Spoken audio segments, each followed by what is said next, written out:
Commission Bharat आया। कौन आया? कौन आया? Simon commission. साइमन कमीशन कौन था?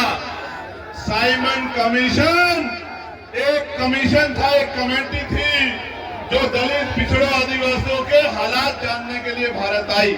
और जब साइमन कमीशन भारत आया और वो यहाँ से रिपोर्ट बनाकर लेके गया, उस रिपोर्ट के आधार पे गोलमेज कॉन्फ्रेंस हुई और 3 बार गोलमेज कॉन्फ्रेंस में बाबा साहब अम्बेडकर आपको अधिकार दिलाने के लिए लड़ते रहे।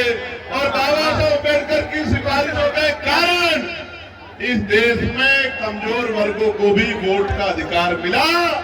और ये भारत पहला ऐसा देश है जहां संविधान के लागू होने के साथ सार्वभौमिक मताधिकार यानी कि महिलाओं से लेकर अंतिम व्यक्ति तक, चाहे उसके तन पे कपड़े ना हो, चाहे उसके सर पे छत ना हो, चाहे उस पे खाने को रोटी ना हो, चाहे वो पढ़ा लिखा ना हो, हर एक व्यक्ति को, बालिग व्यक्ति को वोट का अधिकार बाबा साहब अम्बेडकर के प्रयासों से मिलने का काम हुआ है मेरे साथ। और मैं वोट की ताकत बताता हूं।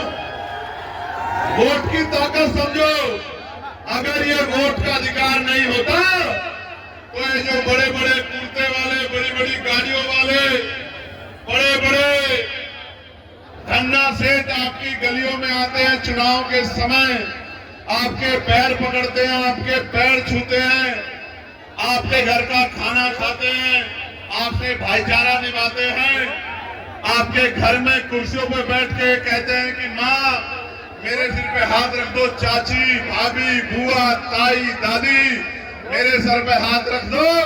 ये जो महलों वाले लोग आज आपके बीच आते हैं तो ये इस वोट की वजह से आते हैं। जिस दिन वोट का अधिकार चला गया, आप मर जाना, आप गल जाना, आप सड़ जाना, आप भूखे रह जाना, एक अमीर आपकी गली में नहीं आएगा। मेरी बात को आप याद रखना। एक वोट के रूप में हथियार, स्वाभिमान सम्मान का जीवन दिलाने के लिए हथियार बाबा साहब अम्बेडकर हमको दिला के गए हैं।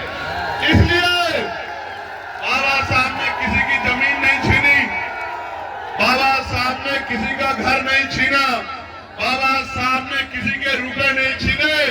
अगर आज भी इस देश में बाबा साहब अम्बेडकर की प्रतिमाएं तोड़ी जाती हैं, आज भी इस देश में फूले साहू की प्रतिमाएं तोड़ी जाती हैं, आज भी इस देश में बाबा साहब अम्बेडकर को अपमानित करने की कोशिश की जाती है, उसका एकमात्र कारण ये है कि बाबा साहब अपने बच्चों को नौकरी नहीं लगा के गए, अपने करोड़ों बच्चों को इज्जत से जीने का अधिकार संविधान में दिला के गए। इस कारण बाबा साहब अम्बेडकर का विरोध किया जाता है।